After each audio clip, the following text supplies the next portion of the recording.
This week we are going to talk about the power of conviction. And each week I've been talking about, committing to change and things like that. And this is kind of the third in the series, if you like. And so I'm going to be talking about the power of conviction when it comes to the things that you desire to create in your life, to manifest or experience in your life, or have, if it's a physical thing that you want. And I'm going to also talk about how I manifested my car. And then, of course, reading cards for those of you who are live with me, and then anyone who's asked for a card already. Let me just bring you up on my phone to check that you're there. Say hello if you're joining me, because I can't always see who's there. And I don't always see. Hi, Danny. How are you? Hope you're well. So if you want to join me, then please say hello. I'd love to read you a card later. And of course, I always want to hear your comments as well.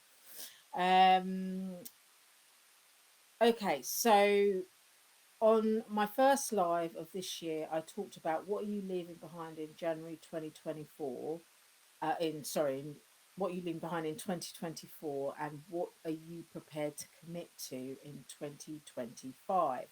Because what you are not changing are the things that you aren't choosing. In other words, you're not committing to the change, right?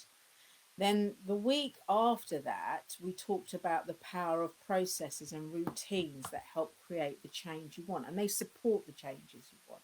But the thing about change is you have to commit to it every day, essentially, until it becomes your new habit.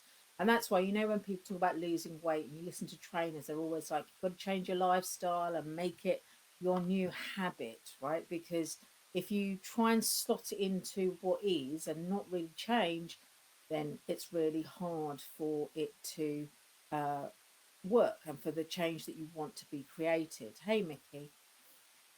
The power of conviction is, if you were a fan of Abraham Hicks and you listen to a lot of Abraham would talk about just believe that it's going to happen. That's actually the power of conviction.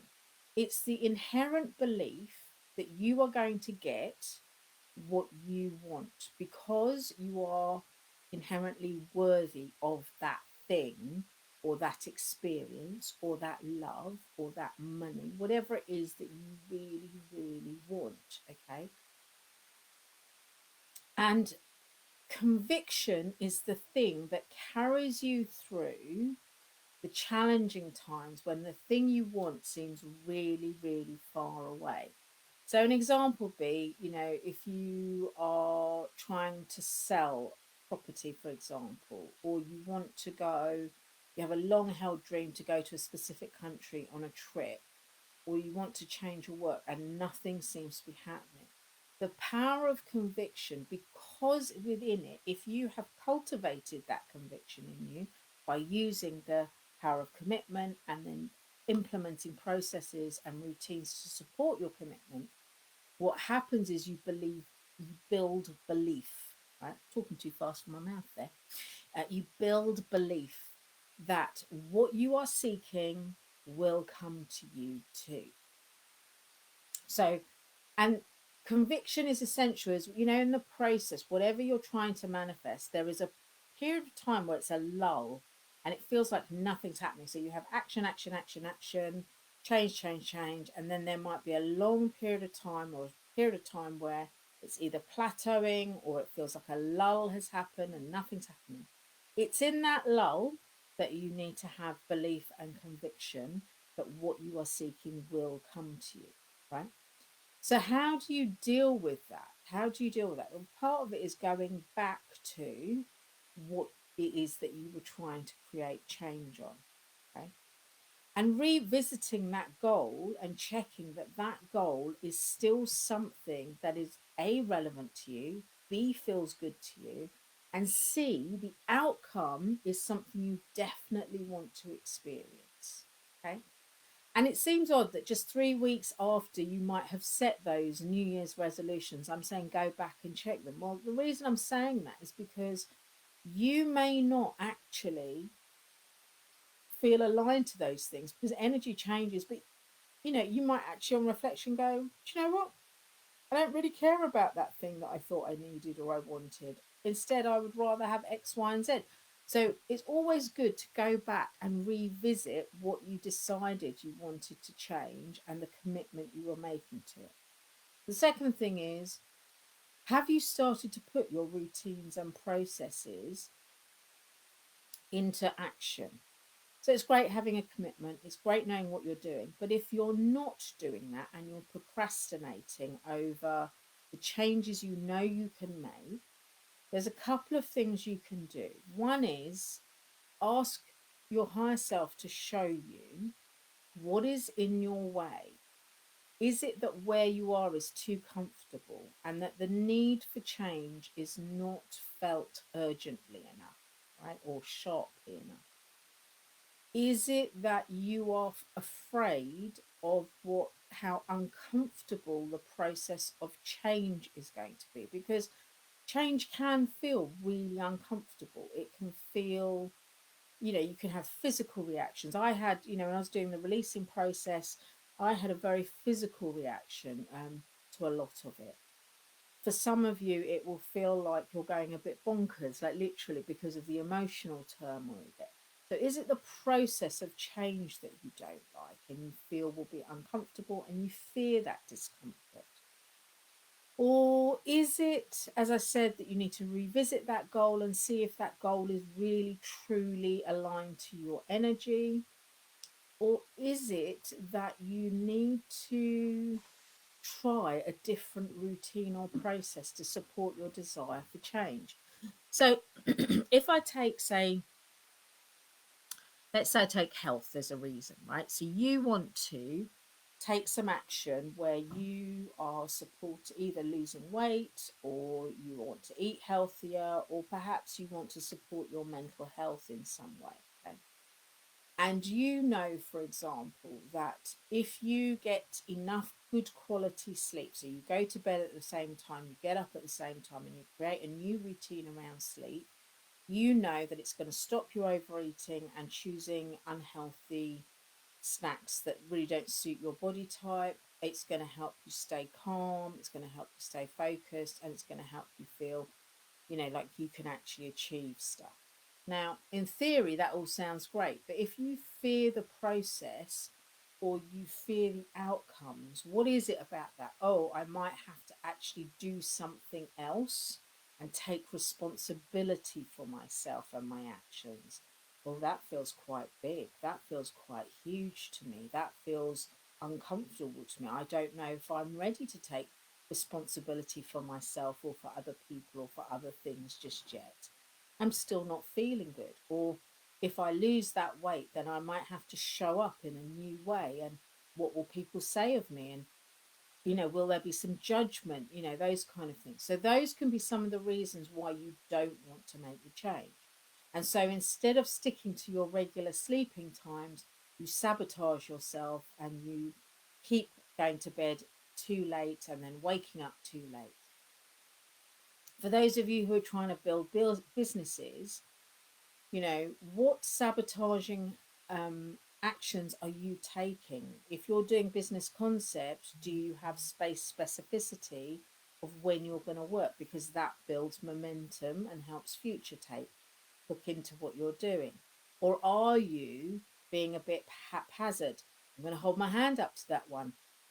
Before Christmas, I was that haphazard person. It was kind of, I was really busy with a lot of stuff and I kept trying to fit business concept around. And then come, December between Christmas and New Year, and I was thinking about what change is it that I'm looking for. And I was like, I really want to change in my business. Okay, what are the things I need to do? And one of them was space specificity. And so I've kind of allowed these 4 hours a day that I kind of really work on my business.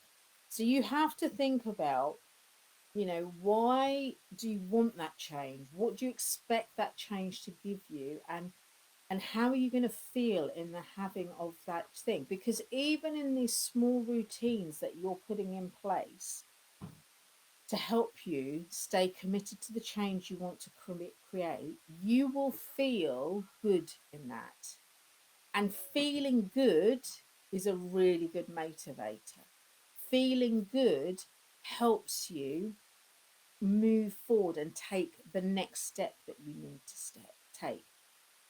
So I want you just to think about, are you still aligned to your goals, and do they make you feel good? And what is the thing that's in your way when it comes to routines and processes? Linked to the routines and processes is, of course, conviction and belief, right? Now, if you have been unwell for a long period of time, I'm talking over a month, 2, 3, 4, 6 months, a year, 18 months, it can be really hard to believe that you'll ever make a recovery. And this doesn't ignore all the work you've done before, because you will have seen some improvements. But it's really hard to imagine that end outcome of being healthy. And what's your definition of healthy, by the way? Is it, I'm able to go back to do the things I used to? Well, the question is, do you want to do those things still? Hi, Carolina. Or do you want to do something different? My definition of healthy is, I want to feel strong in my body. It's not necessarily about being teeny weeny skinny person. That's not who I am, and I never have been. I want to feel strong and flexible in my body. That's my goal when it comes to being healthy in my physicality. For some of you, it will be, I want to be able to go to the base camp of Everest. And for others of you, it would be, I just want to get through my whole day without needing to lie down and have a 2-hour nap. That is also a version of healthy. So make sure you understand what your version of your goal is, because once you know that, you can bring your belief to it. And when you know what that version of your thing is, your goal is, this is where your vision boards can come in, and other things can come in to help support your belief that what you want is achievable. Now, if you feel like your thing is not achievable because the conviction isn't there, you haven't built the belief, you haven't built the trust, you need to go to your team and say, okay, I'm struggling with belief and I'm struggling with trust. What do I do to build conviction? So one thing is, you actually start doing. It doesn't matter what you start doing, right? It could be as simple as you start setting your alarm so you get up at the same time, or you set your phone to go off, where you can set it so you can't be disturbed by notifications. That's a start. A start could be, instead of watching Love Island, which I know a lot of you watch, or Traitors, or whatever it is you watch, you decide to turn the TV off and you decide instead to read for half an hour. It doesn't matter what you read, but you read, or you do something creative that stills your mind, or you meditate, or you listen to Joe Dispenza or Wayne Dyer or Louise Hay. It doesn't really matter. It could be an audio book you listen to. That's a simple change. It's not directly linked to your goal, but it's change. And what you're doing when you take these small steps in doing, you're showing yourself, oh, actually, I can make a different choice. I can choose differently. I don't have to watch TV today. I don't need to eat that piece of chocolate today. I don't need to sit still for hours while I work at the computer. I can actually take a break and walk around the house or walk around wherever I'm working, just to move my body a little bit. I can choose to ask for help if help's what you need. I can ask someone to be my accountability buddy. You can also choose. Do you see what I mean? What you're doing in these small actions of doing is showing yourself you're capable of change, showing yourself that you can choose differently, and showing yourself that in small actions, it's not as painful. You're not trying to leap from the ground to the top of the mountain. You're just going, okay, I'll just take a step in front of me. You've all heard of the saying that a journey is, what is it? It's something like a journey is a thing of 1,000 steps or something. I can never remember sayings properly, but you know the one I mean. And it's literally, it starts with a single step. So, what is a single step you can take today to help you commit to your goals, which will build trust, which will build belief, which will build conviction? It's circular. You understand that, right? It is circular. Okay. So I did say I was going to talk about my car. So some of you may or may not know that when I was reviewing sort of the idea of New Year's resolutions, I sort of thought about what is it I really want to change in my life, because, like everyone else, I've set resolutions before and not really achieved them. And I realized I wanted to glow up my life.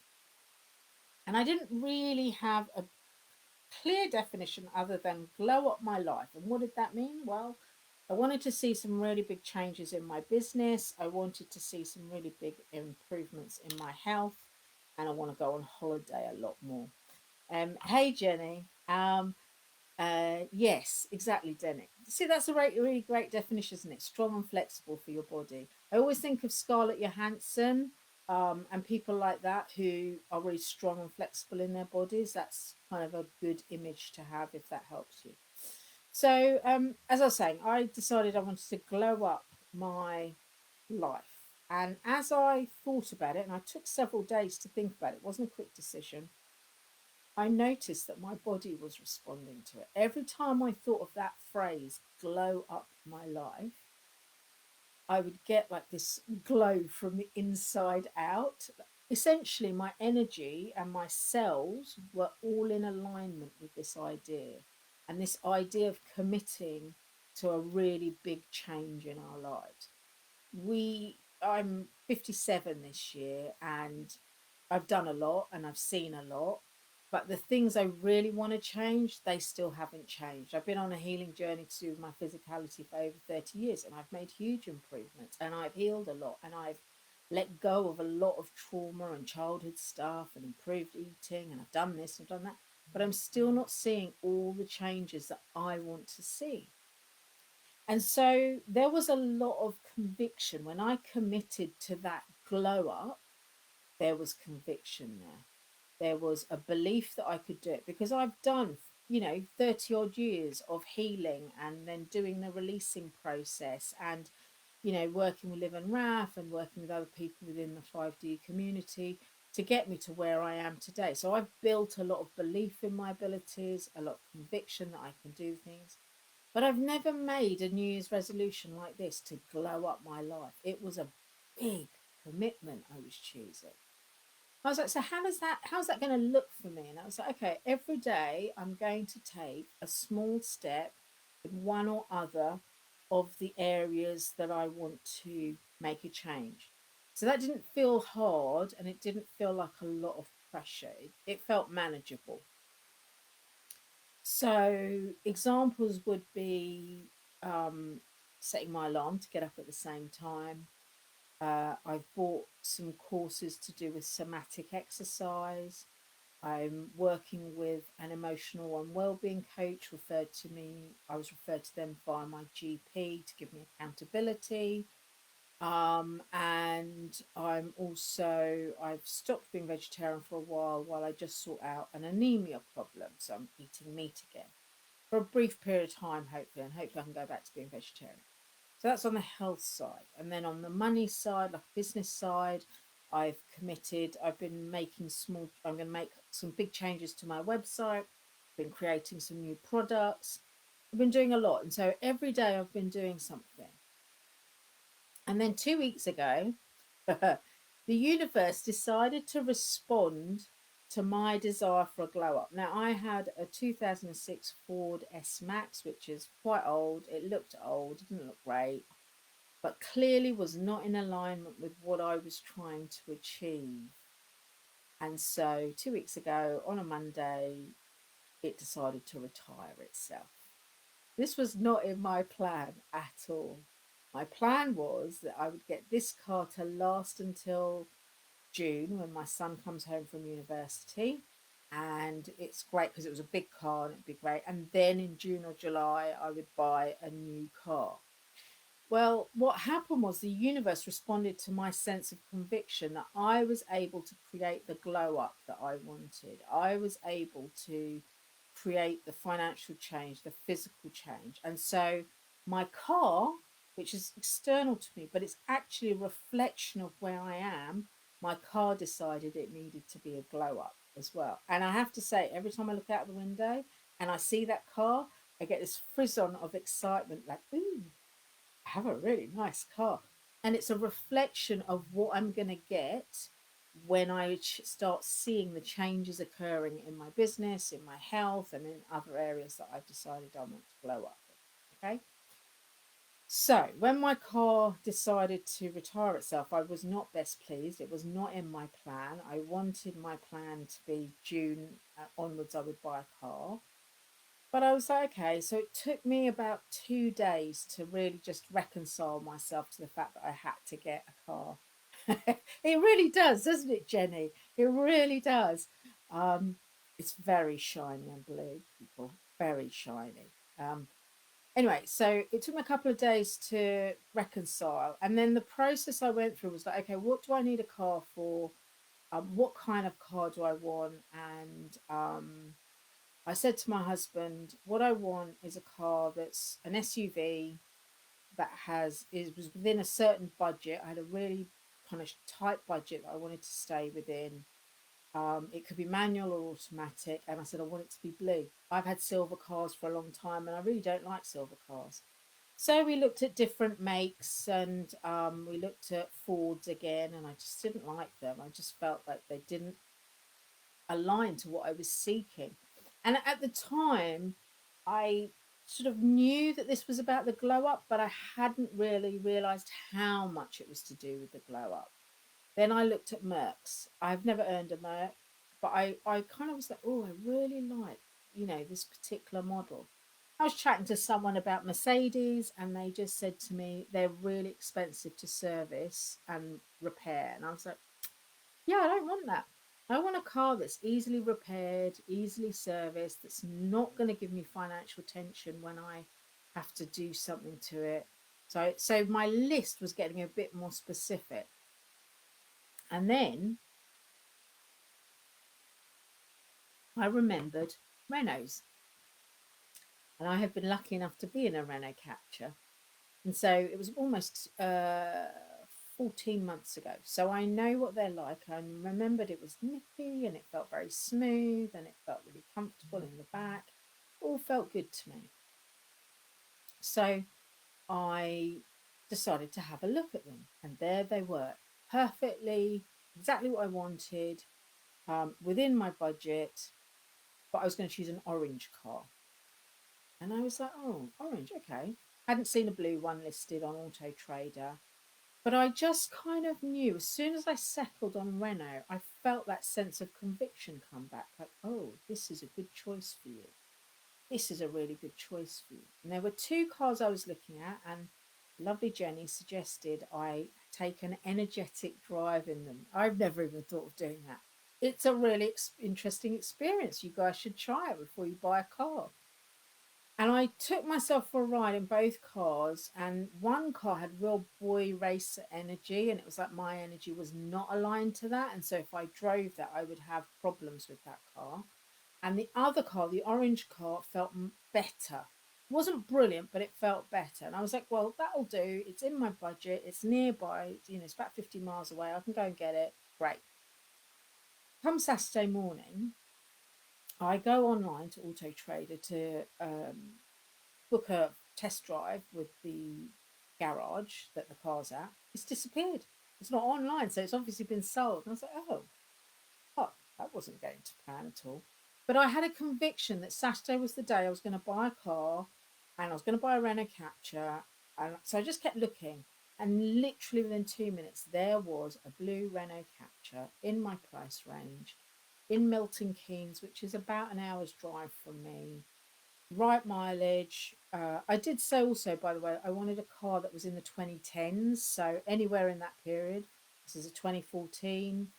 And we talked about the fact that the engine was small. Well, I use a car mainly for peeling around North London and occasionally doing a longer drive. That seemed fine. And I just, the whole process was one of ease. Once I had given myself the time to accustom myself to the idea that I had to change my car a few months earlier than I'd planned to, it had not been in my financial plan. And now I've got this beautiful blue car sitting on my driveway that gives me this, it's literally the external reflection of my glow up.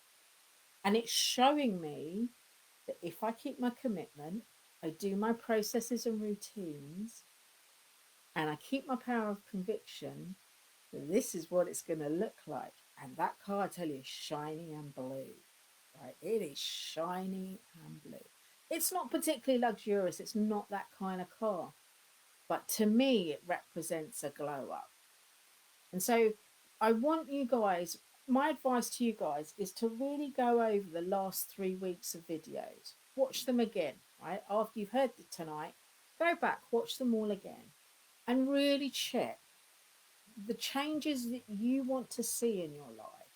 Are you aligned to them? Do they light you up? And are you ready to commit to them?